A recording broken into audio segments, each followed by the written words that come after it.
You ought to straighten out your press, because you know what? Mr. A President, country can never be great with a dishonest press. We traveled all the way to Wisconsin for this interview. There is one fact that you can set your watch to, and it is that Donald Trump is an entitled, spoiled, rich little brat who never grew up. Yesterday, he stormed out of an interview with Kristen Welker at Meet the Press, and hopefully, when you see this clip, it will give you some kind of hope that journalists will use this as instruction to model this particular good behavior. I criticize the mainstream media a lot, and I do it aggressively because I believe that's what they need, that's what they deserve for failing to do their jobs, failing to take advantage of the protections provided by the United States Constitution and the First Amendment, that the free and fair press shall not be interfered with, shall not be impinged. Kristen Welker is somebody that I have criticized in the past, and I will continue to do so when she fails at her job. She did not fail at her job in this particular case, though. She pressed Donald Trump. And again, I hope other journalists will see this and do this thing, because they're going to start getting answers just based on the fact that he's marching out.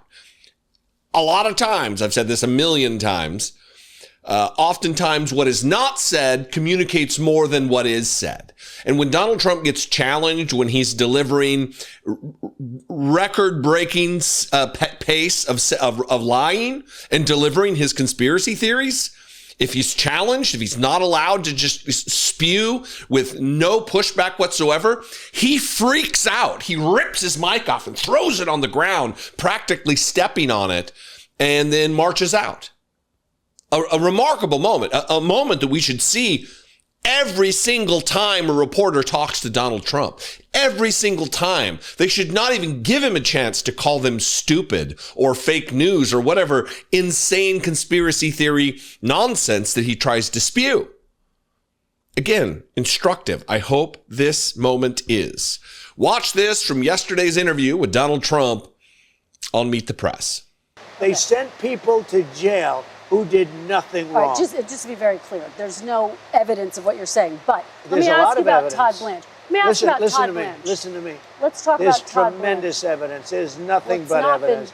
The election was rigged. It was a dirty election. Mr. And it's happening again right now in California. You've never presented evidence. It's happening the right now in California. Rigged. Right now, it's look at what's happening in California. Where's the evidence to that? It's the 4 Republicans days. are doing well in California. No, they're not. They're dropping fast because it's a rigged election. Let me tell you, it's 4 days, and they aren't even close to coming up with it. That's how they count the votes in California. You know why they're doing that? Because they're cheating on the election. Do you have evidence to support that? All I have to do is look. All I have to do is look. That's not evidence. And I listen to people, and let's see what happens. But, sir, that's not evidence. Do you think it's appropriate? That's how they count the votes in California. Do you think it's appropriate that they have an election and 5 days later they're nowhere close to picking a winner? State and local officials acknowledge they are slow. They're urging. No, they're crooked. They're urging the votes to be counted quickly. That's how they vote in California. They're crooked, just like you're crooked. Your press is crooked, and Meet the Press is crooked. To be fair, I'm not crooked, but let's you play right into their hands. Let's continue. You're either crooked or you're stupid. You play right into their hands with this rap. You know that these elections are rigged. Your network knows that they're rigged. You know that I won an election in a landslide, and I got 94% bad press. But, Mr. President, you know why I got that? Because you have no credibility. But you've never presented evidence that it was rigged. Let's keep talking about. I want to talk about Todd Blanche. You have more evidence. There's more evidence than ever presented. Let's talk about your elections in this country. We're like a third world country. But, sir, your elections are crooked, and you're crooked, and Meet the Press is crooked, and so is ABC and CBS and CNN. But, Mr. President, you're one-sided crooked networks. All right, let's call it quits because I've had enough. Thank you, darling. Have a good time. Mr. President, let's please. I traveled all the way to Wisconsin. I've sat in the rain with you. I know. I've sat in the rain with you for an hour, on and off in the rain, and I've given you enough time.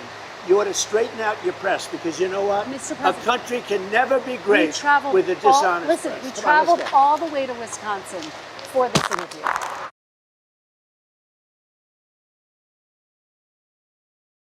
He throws a tantrum and runs away in retreat. He runs away from the truth, from facts, from the very reality we all share. And then later, he preemptively made excuses for himself because he went to the event he was at and said, oh, it was because of the rain. I was angry and I was dealing with fake news NBC. Here's a brief clip of that. I just did an interview in the most beautiful barn I've ever seen. Ken, it was a beauty, but it was raining. And it was with NBC fake news. And because it was raining, I got a little bit angry at them. I was not happy with them, but we had a good time. And because it was raining, he got a little angry at NBC News. Was it because it was raining water or raining truth? Was it raining reality, Donald Trump? Is that what you could not handle? Again, this is a preemptive attempt to spin why he walked out, knowing it was not going to be a good look, that even MAGA, I mean, maybe not your most conspiratorial, your most devoted members of the cult, but much of MAGA is waking up. There is a large portion right now that is starting to dissolve, to disintegrate, to evaporate from the main group that support Donald Trump at all costs, no matter what. And even they see this as weakness. This is insecurity. This is, if I'm unable to just spew my lies and conspiracies and my hatred and my disrespect and disregard for American democracy, then I'm going to freak out and leave. I'm going to take my ball and go home. Because that's what Donald Trump has always done. And he's doing it more and more and more the closer he gets to death. The more impaired he is, the more just enveloped in delusion, he acts like this. And it's not the first time. There's a record, there's a pattern of Donald Trump doing this very thing. There was an interview he did, I believe this was during COVID, so this must have been around 2020, when Leslie Stahl from 60 Minutes interviewed him. And it went down the exact same way, where he just ends the interview when he's not allowed to just spin his lies.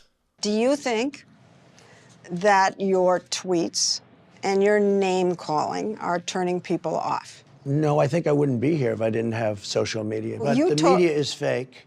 And frankly, if I didn't have social media, I'd have no way of getting out my voice. Do you know what you told me a long time ago when I asked why you keep saying fake media? Yeah. You said to me, I say that because I need to discredit you so that when you say negative things about me, no one will believe you. I don't have to discredit you. But that's what you told me. You've discredited yourself. You know, I didn't want to have this kind of angry. Of course you did. No, I didn't. Of course you did. No, I didn't. Well, then you brought up a lot of subjects that Well, I said were I'm going to ask you inappropriately tough brought up. questions. They were inappropriately brought up right from the beginning. No, your first question was, this is going to be tough questions. Why? You don't ask Joe Biden. I saw your interview with Joe, the interview with Joe Biden. I never did a Joe Biden interview. The interview, 60 Minutes. I see Joe Biden giving softball after softball. I've seen all of his interviews. He's never been asked a question that's hard. Okay, but forget him for a minute. No, but you start with me. You're president. And excuse me, Leslie, you started with me. Your first statement was, are you ready for tough questions? Are you? That's no way to talk. It's no way to talk. Leslie, one second. At this point, one of our producers interrupted to advise about the time remaining in the interview. I think we have enough of an interview here, Hope. Okay, that's enough. Let's go. Let's go. Let's go meet for 2 seconds, okay? Thanks. I'll see you in a little while. Thanks. Be careful. Now, look, maybe it's wishful thinking on my part to say that hopefully this is a moment of instruction for journalists, because that moment right there with Leslie Stahl certainly wasn't instructive.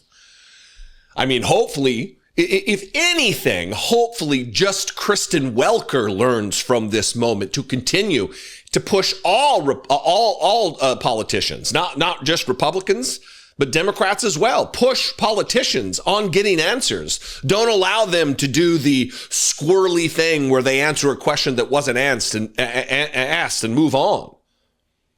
You have a responsibility as journalists. You have a responsibility to honor that protection that is offered you by the United States Constitution. The only occupation mentioned in the Constitution is protected is the free and fair press. And Donald Trump can't handle it. I mean, look, all she's asking for is one piece of evidence. Do you have any evidence? You always say this, but you never provide any evidence. Too much for Donald Trump. Anyway, what do you think? I welcome you to this conversation. Let's have it in the comments below this video. You could do so on Facebook and YouTube and Spotify. I would love to see you there. Make sure you're engaging with the content as much as you can stomach it. It does indeed help with the algorithm. Sadly, today, different European beaches are stormed by different dangerous ideologies. Leave it to Pete Hegseth, a seminal member of this administration, the Trump bootlicker. Leave it to Pete Hegseth to take part in a commemoration of D-Day, of the invasion of the shores of France to eradicate Nazism. Leave it to Pete Hegseth to give a Nazi speech, to bring to life in the 21st century fascist ideology while celebrating the defeat of that very ideology. That's what took place on Saturday with Pete Hegseth as he took part in, I believe, the 81st annual commemoration of that invasion in Normandy, France. A place where there are thousands upon thousands upon thousands of graves of deceased Allied soldiers. And what do you do on hallowed ground such as this? Obviously, if you're Pete Hegseth, you want to attack our current allies. You want to paint the anti-fascists, the OG Antifa, the men of the silent generation, the men who put everything on hold in their lives to go and fight fascism, to kill and eradicate the philosophies of Hitler. You laud them, you heap praise upon them, and then you forget all of the lessons that they brought to bear in their defeat of Nazism. Pete Hegseth, I'm going to share this section of the speech with you, and there are multiple things that I want to talk about on the other side of this clip, up to and including attacking our current allies, and also talking about people coming to the shores of the West, of Europe, with a sinister ideology. I mean, he's talking about skin color. That if you're black or brown and you're trying to escape your particular situation, that you're bringing an ideology with you. This is trying to export their war on woke to the rest of the world. Watch fascist, white Christian nationalist piece of shit, Pete Hegseth, give his Nazi speech while celebrating the defeat of Nazis. The men buried here fought in a warfighting alliance where every partner brought its full measure of industry, courage, and sacrifice. Not empty slogans, not lavish summits, not communiques. Real allies doing real things, taking real losses for a shared cause worth fighting and dying for. Each nation pulled its weight. Each nation bled. America will lead, and we must. But capable allies must be right there with us, shoulder to shoulder, in the breach, when it matters.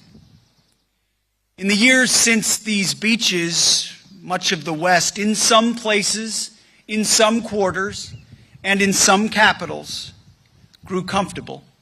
We forgot that freedom is not free. We forgot that peace is not wished into being. It is bought with purpose, with honor, and with strength. The men who landed on these beaches knew this. The question we ask ourselves is, do we? It's past time we remember what they knew. Their legacy demands far more than quiet reflection. It requires our active vigilance. Sadly, today, different European beaches are stormed by different dangerous ideologies. Beaches in Spain, in Italy, in Greece, and Bulgaria, boats and men arrive. When will European capitals do something about that invasion? Or is it too late?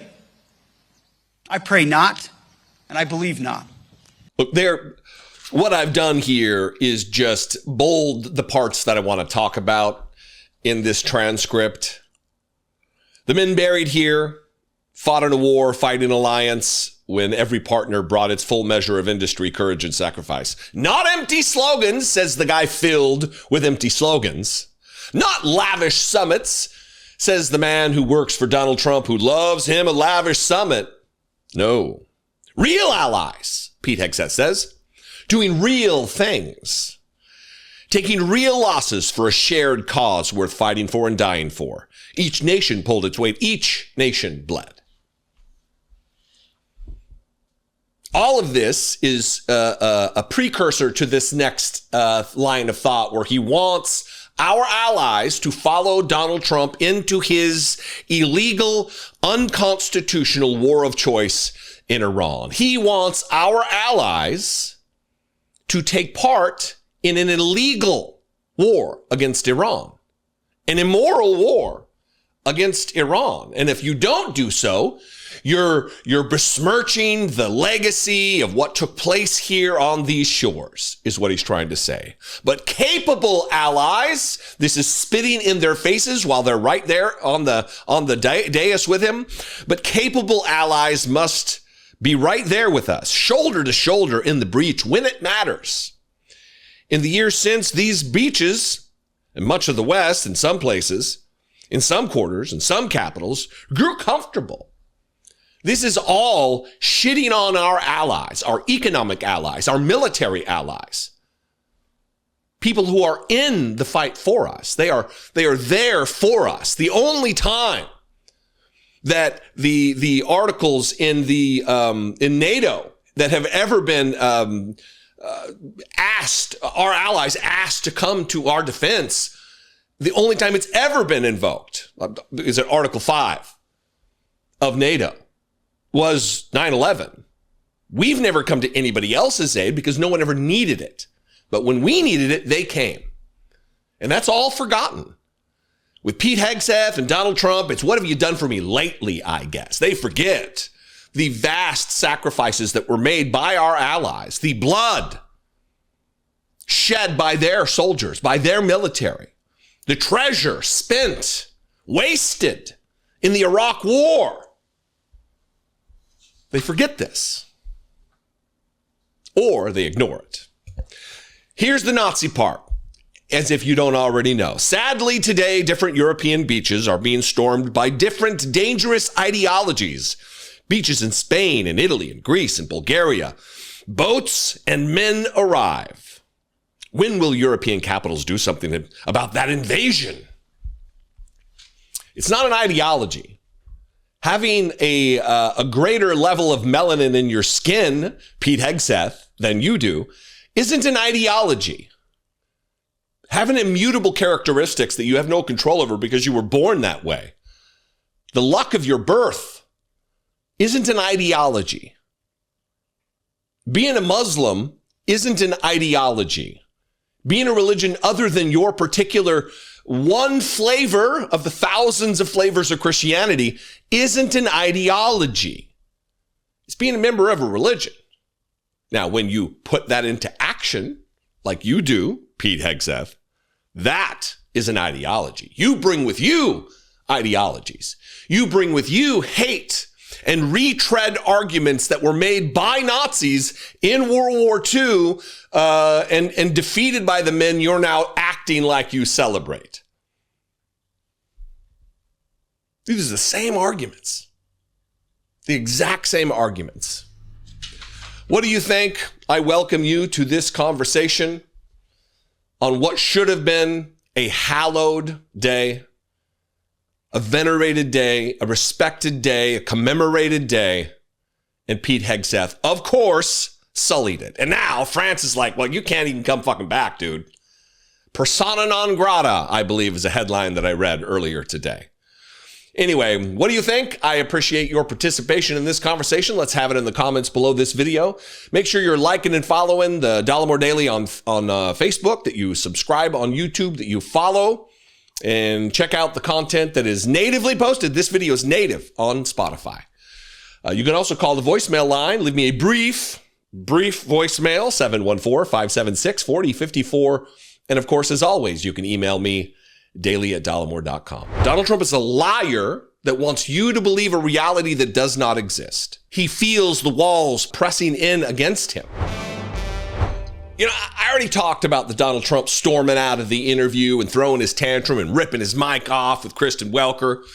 And there's several moments in this interview that was just a few minutes that led to the rage, that led to the orange face turning tomato red with fury and anger.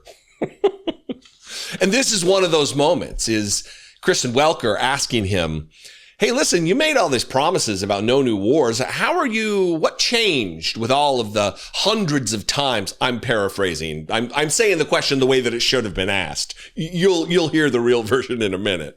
But, you know, you said this hundreds and hundreds of times. You promised no new wars. What changed, brother?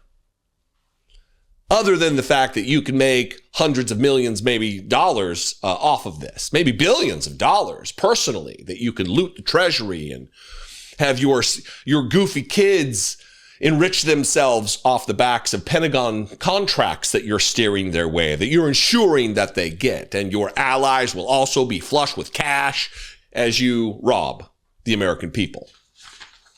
A war profiteer is Donald Trump. So she asked the question, and Donald Trump just denies that he ever even promised that there would be no new wars. Again, it's one of these situations where Donald Trump does something. He promised he would end the war against Ukraine in 24 hours upon taking office. At some points, he would say, it'll be over, now that I'm elected, it'll be over before I even take office, because they're so afraid that this mighty man, this steely-eyed negotiator, this feared politician is coming back to office. It's going to be over. It's going to be over. He's started a war with Iran, and he's been promising that's going to be over. Every Monday, there's a new promise that we're right there. Everybody wants to make a deal. It's almost done. He always does it on a Monday or just before Monday on a Sunday in order to try to cool the markets, because, you know, they want this over with because of energy prices and the threat to the region and the global economy. Watch this moment with Kristen Welker and Donald Trump, and then we will bring the receipts as we always do. One of your consistent campaign promises was no new wars, going all the way back to 2015. Did you break that promise to the American people? No. I had to stop a country, very powerful, very dangerous country, from having a nuclear weapon, because they'd use it. They'd blow up the world. They'd blow up the Middle East. They'd blow up Israel. They'd come here. They'd blow up Europe. They're nuts, okay? They're crazy people. I deal with them. And very high-strung people, a little crazy. And get along with them. I like them. But you don't want to let them have a nuclear weapon.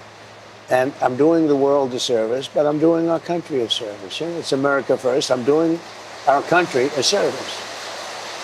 Nice rain. It is raining hard. Okay. But the answer is good. Let's just keep going. Let's keep going. Let's power through it, right? Here, we paused nearly 5 minutes for the rain to pass and then picked up our conversation. So you're saying you didn't break your promise, and yet, Mr. President, in your first term, you held to that promise, and it was so fundamental to who you were as a candidate to a first-term president.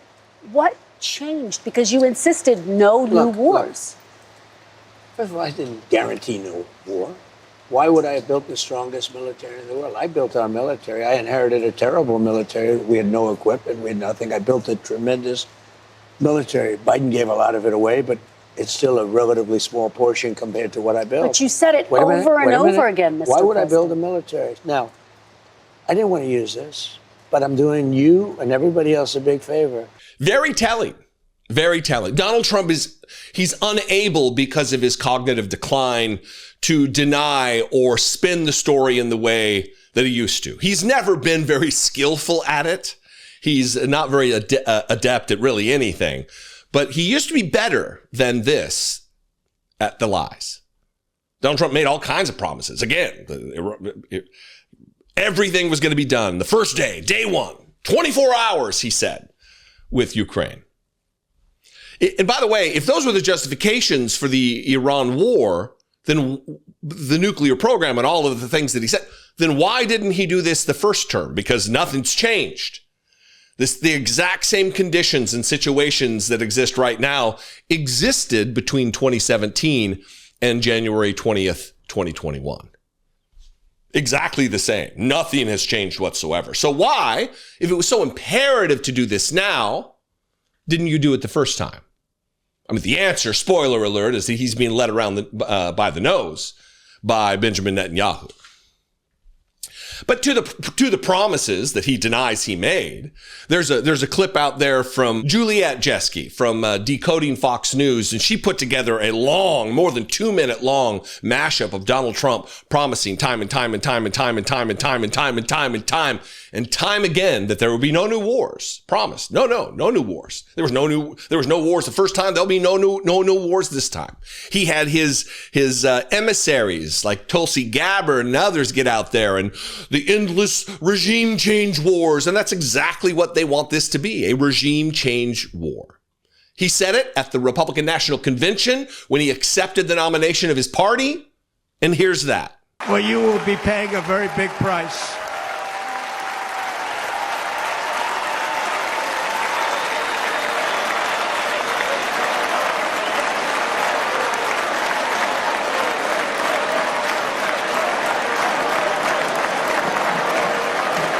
With our victory in November, the years of war, weakness, and chaos will be over. I don't have wars. I had no wars other than ISIS, which I defeated, but that was a war that was started. We had no wars. I could stop wars with a telephone call.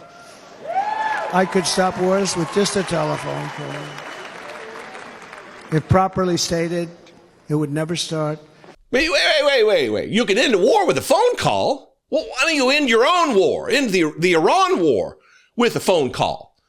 End the Ukraine war, that Russia, the carnage and devastation and murder and genocide practically that Russia has brought against the Ukrainian people. Why don't you end that one with a phone call, Donald Trump? It's because it's all bullshit. But you heard him. That was at the convention. No new wars. And again, he said this hundreds of times over the course of all his rallies. And here he is on election day after he was proclaimed victorious in the 2024 election. Again, saying the same thing about no new wars.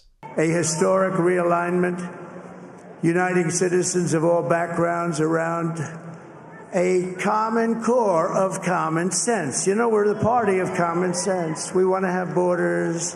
We want to have security. We want to have things be good, safe. We want great education. We want a strong and powerful military, and ideally we don't have to use it. You know, we had no wars. 4 years we had no wars, except we defeated ISIS.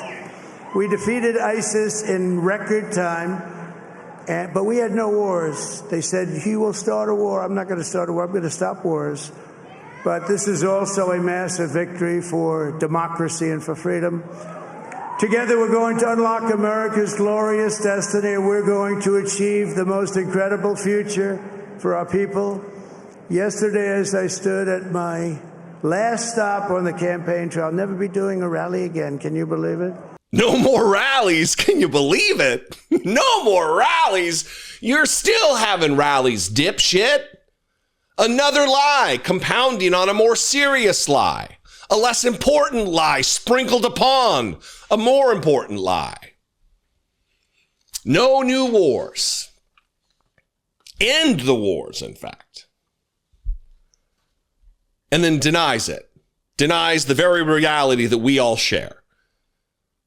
And look, the real serious question here is, does he believe his bullshit? Has he repeated a lie in his head so many times that his weak brain has accepted it as fact?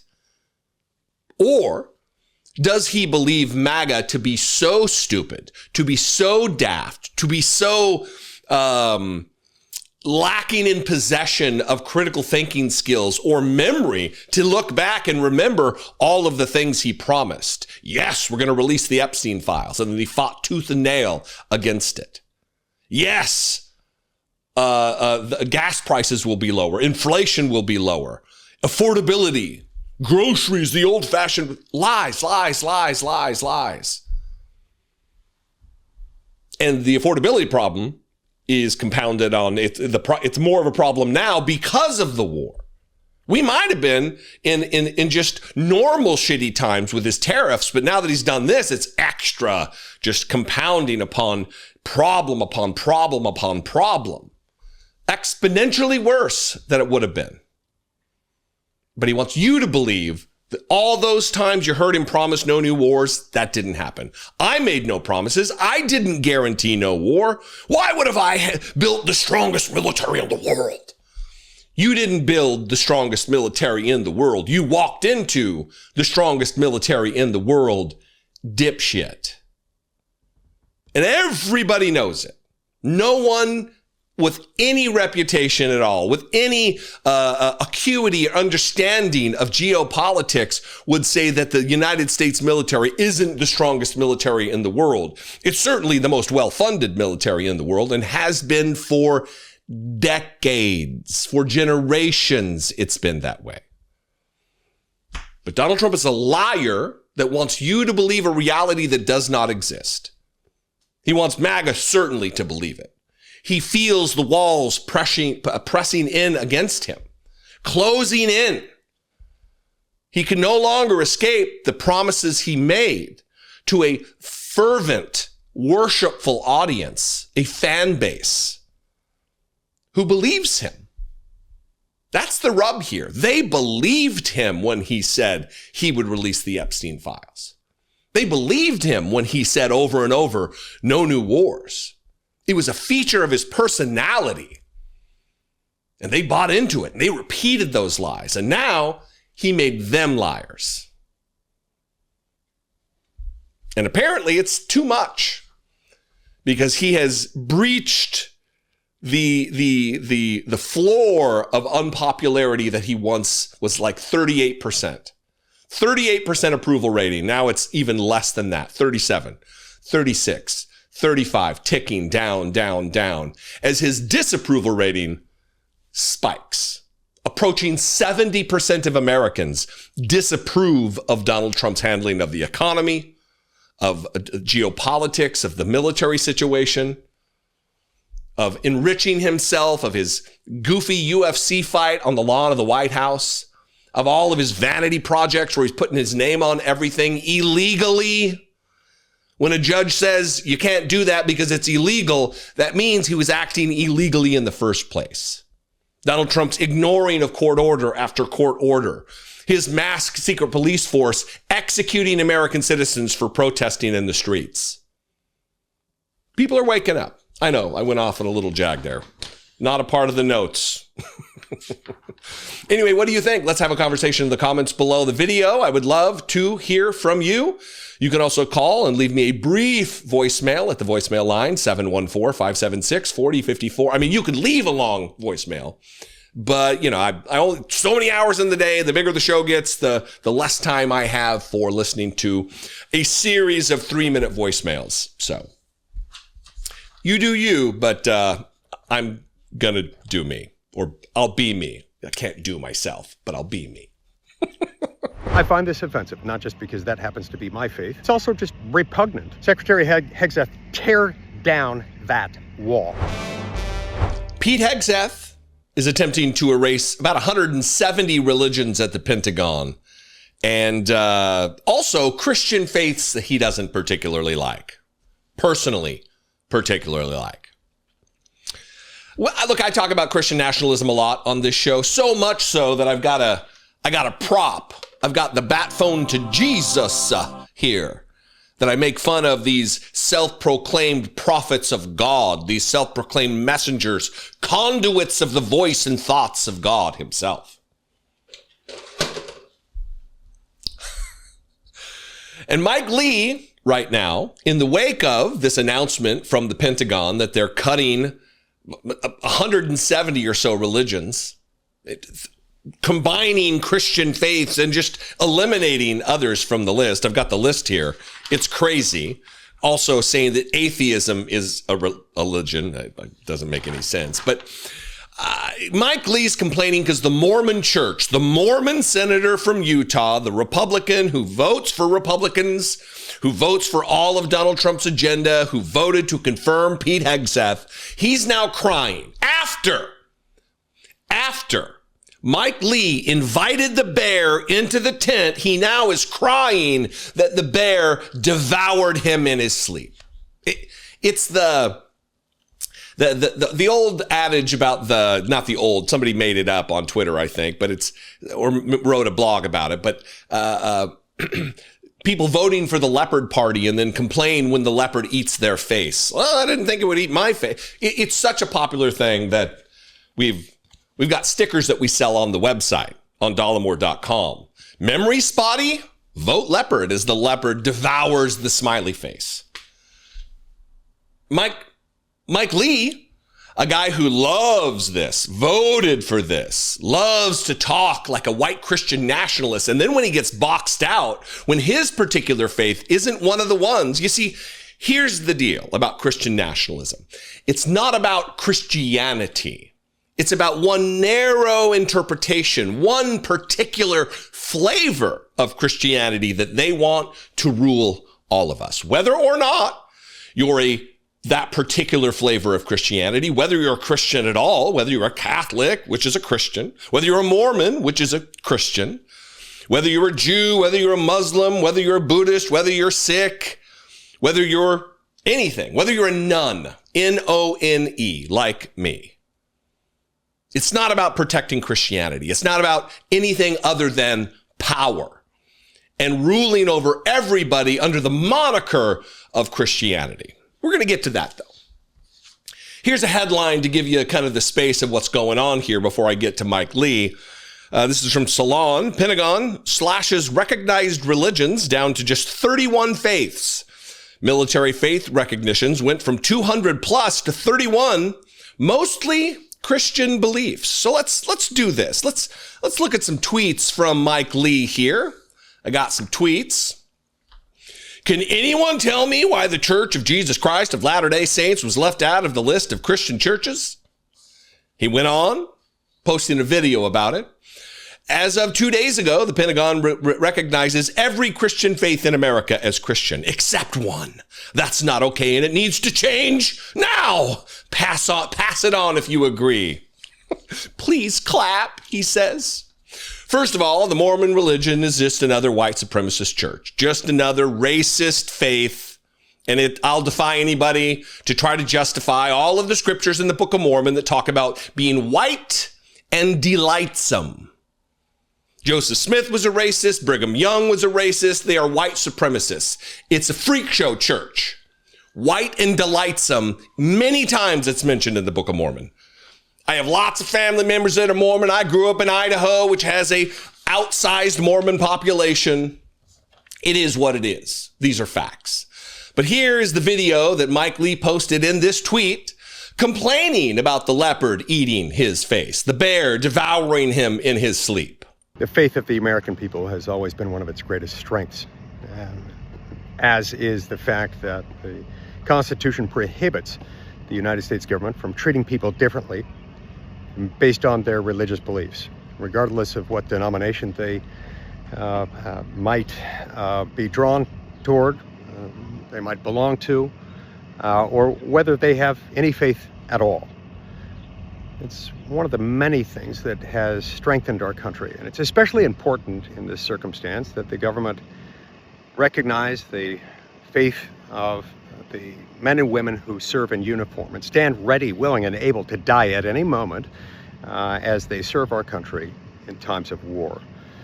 For that very reason, I think it's very unfortunate that the Pentagon has chosen to identify basically every faith group in America that professes faith in Jesus Christ as Christian, with one exception. That is those belonging to the Church of Jesus Christ of Latter-day Saints.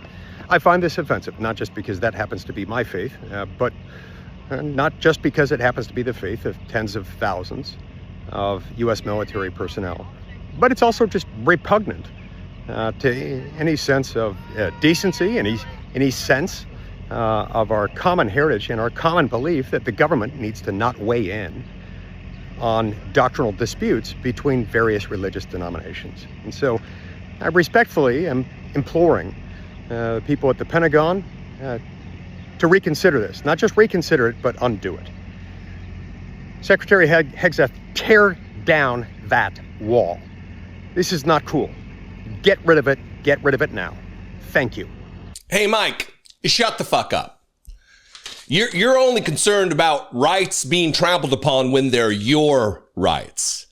You so adroitly, you want to talk like you're a libertarian, someone who's a constitutional scholar, really a follower of the Constitution, an abider by the principles of the Constitution, as you talk about that the Constitution protects, that guarantees that everyone be treated the same, no matter what their religion is. And there's a lot of other categories and attributes. Equal protection under the law. He's talking about the 14th Amendment of the Constitution.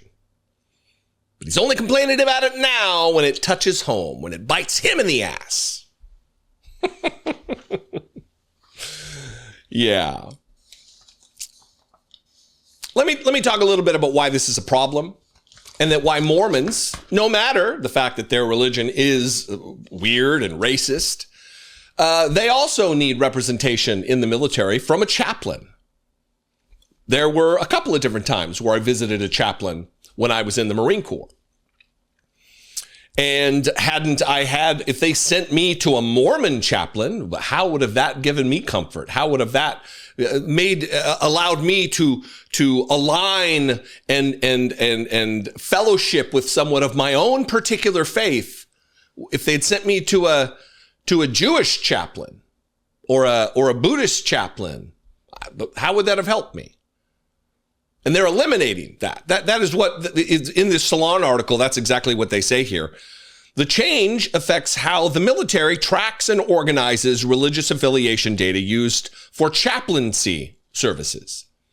So if someone is having distress or needs counsel or needs to talk to a chaplain, a religious advisor who actually has military rank and reason to be there, if they don't have their represented faith, if they are not represented, their faith isn't represented, then they don't get that counsel.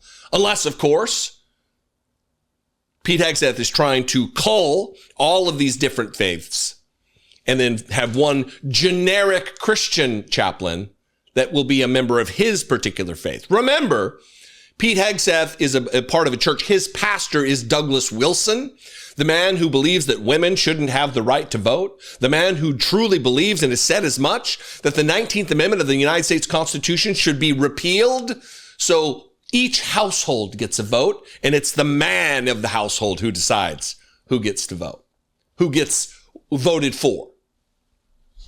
These are the other things that are happening right now. Atheists will be grouped under agnostic. Jehovah's Witnesses are categorized under Christianity, while the Church of Jesus Christ of Latter-day Saints, the Mormons, isn't. All of Judaism is under one single category. There are two catch-all categories, no religion and other religions. What's other religions? So Mormons would be under other religions. Is there an other religions chaplains that's just a catch-all? Again, this isn't good for the morale of the troops, the readiness of the troops. This is not good for unit cohesion. All these terms that I'm sure Pete Hegseth knows well. He loves to speak in platitudes and slogans.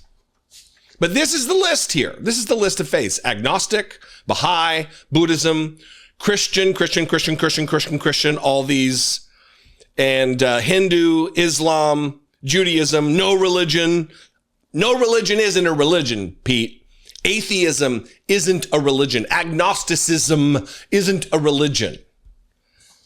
Other religions. It's nonsense. So here's what happened. I know I'm kind of going off here. Mike Lee decided to tattle to the President of the United States. The absolutely not Christian, the atheist, the man who believes he is on par with the creator of the universe, if you believe there is a creator of the universe. Donald Trump posting pictures of himself as Dr. Trump Jesus. Mike Lee tweeted this: I just got off the phone with President Trump to tattle. We discussed the Pentagon's Christian list. I won't speak for him, but I'm thrilled about where this is heading.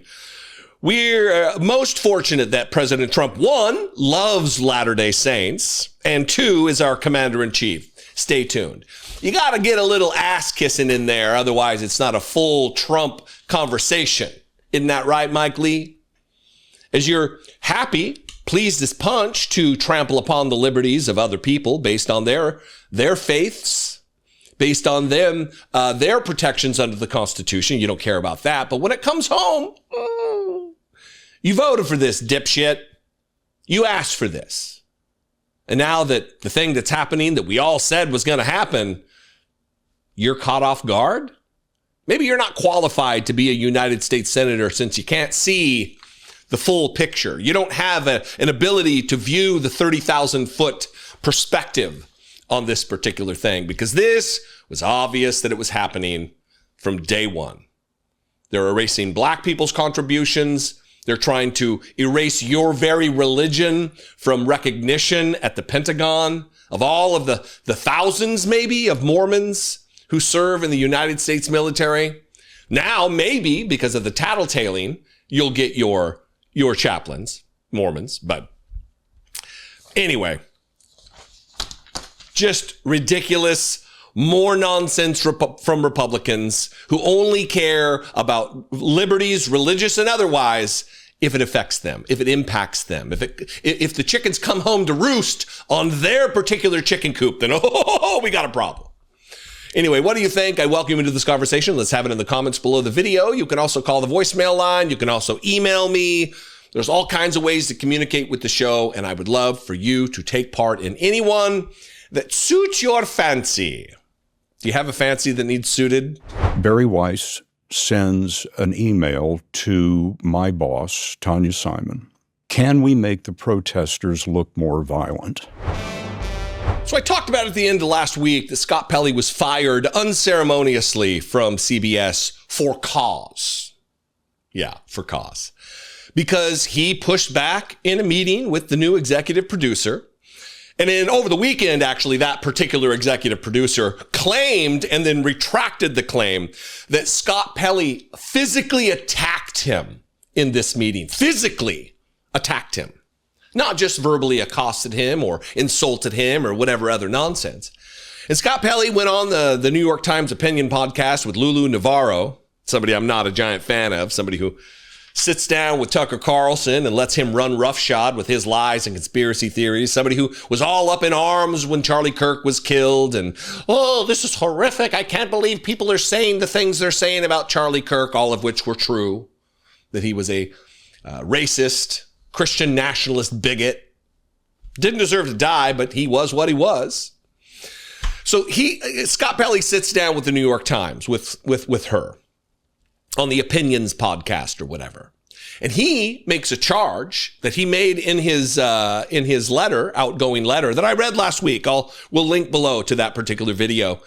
But it's that BARI WEISS asked him to lie in his coverage about the execution of Renee Good and what was going on in Minneapolis at the time, including the execution of Alex Preddy.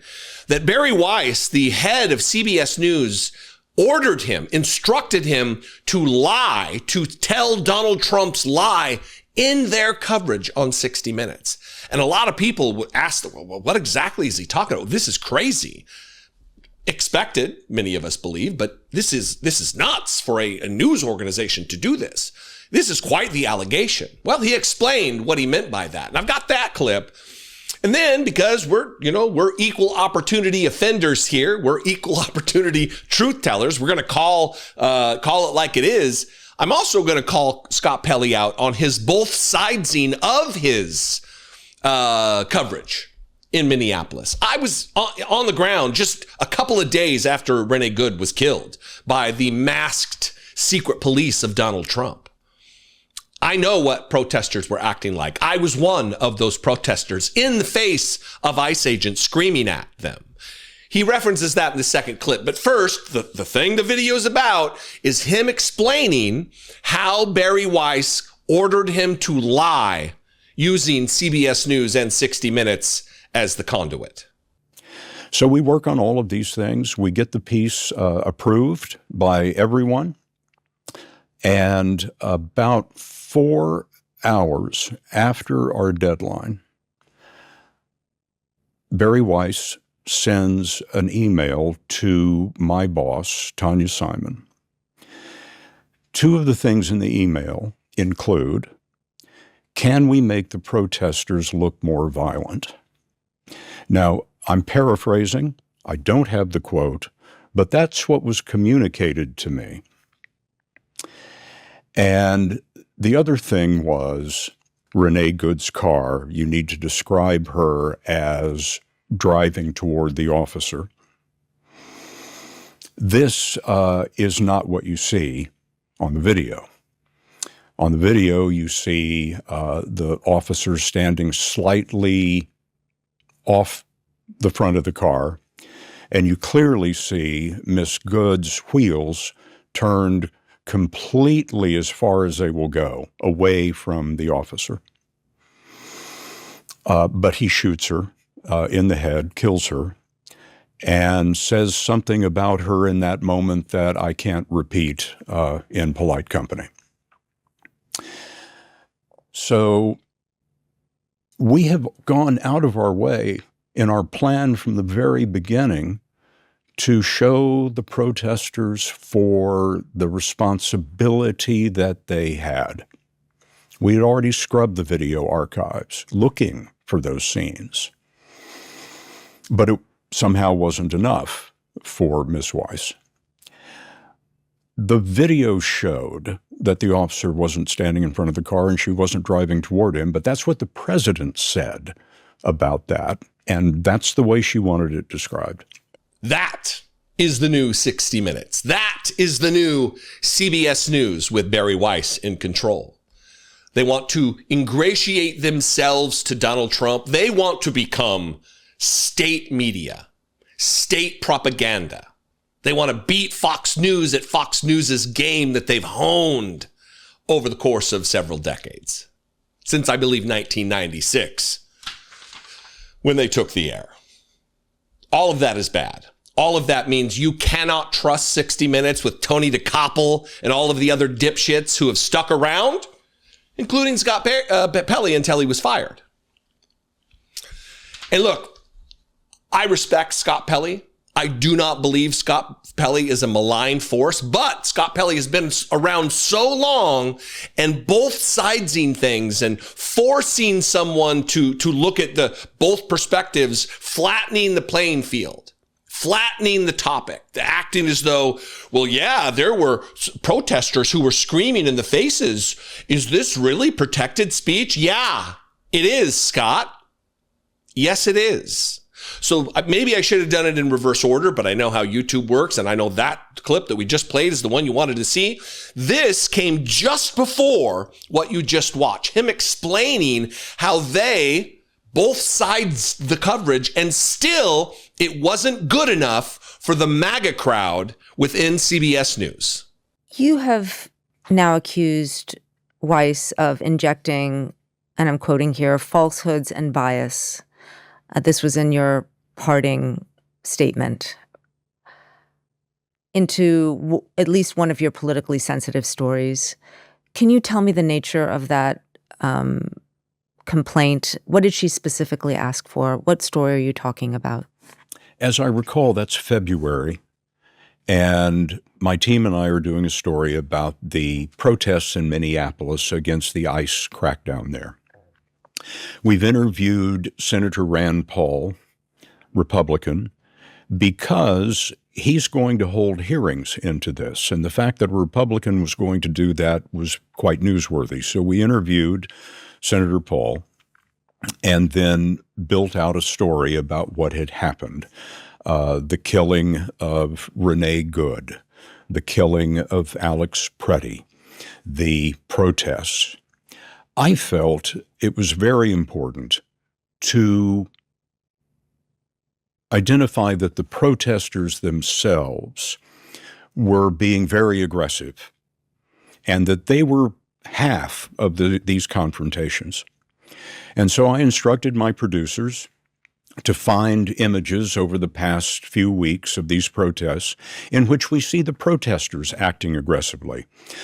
We found a picture of a protester chest bumping an officer. We found a picture of an officer being hit in the head with a snowball. We culled together a lot of video of protesters screaming in the faces of officers because we were going to talk about the killing of Preddy and the killing of Good. And it seemed to me important to tell the audience about the entire context. In fact, I remember writing a line in the story that said that the protesters were pushing the boundaries of what it means to peacefully assemble, taking the language from the First Amendment. And I thought we'd done a really good job with this. We also included a picture of Alex Preddy before he was killed, kicking out a taillight on a police car, and made a point of saying, this is Alex Preddy and this is what he did. Screaming in the face of an ICE agent while protesting is peaceful protesting. It is protected speech. It is a protected form of protest. Scott Pelley.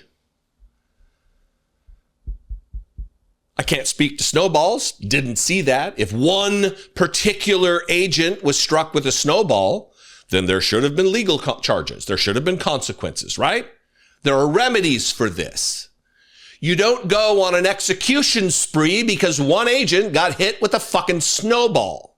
And there's absolutely no need to include singular isolated incidents in your coverage as a measure of both sidesing it. Yeah, they're executing citizens, but they're getting screamed at.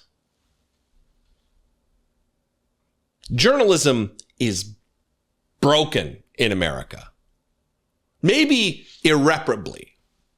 If we can't get our arms around this and communicate to these people who have the protection of the United States Constitution as the only, I'll say it again, and I'm going to continue to say it, the only occupation listed as protected in the United States Constitution is the free and fair press. That's it. So if they're not going to honor that protection, if they're not going to honor what we provide them, then maybe they need a new job. They need to pick a different occupation. You don't need to both sides your coverage. You don't need to give Trump a little bit of a headway and wind in his sails while they're executing Americans using a masked secret police force, an anonymous force. And that's exactly what they did. And it wasn't good enough. Even that wasn't good enough. He's losing his job because he didn't bend the knee deep enough for Donald Trump, for Ellison, for BARI WEISS, for MAGA.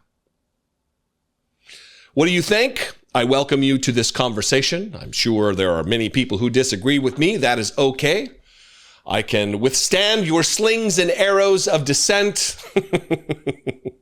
I welcome it, in fact. Let's talk about it in the comments below this video. If you're watching on Facebook, thank you very much. Make sure you like and follow the Facebook page, Dollemore Daily. If you're watching on the YouTube, thank you. Make sure you're subscribed. And then after you watch the video on either one of those platforms, switch and subscribe and like on the other one. We're also on Spotify, where this video lives natively. I would love to see you there as well. Thanks for engaging with this content. I appreciate you very much, and I will see you next time. Until then, Be genuine and take care of one another.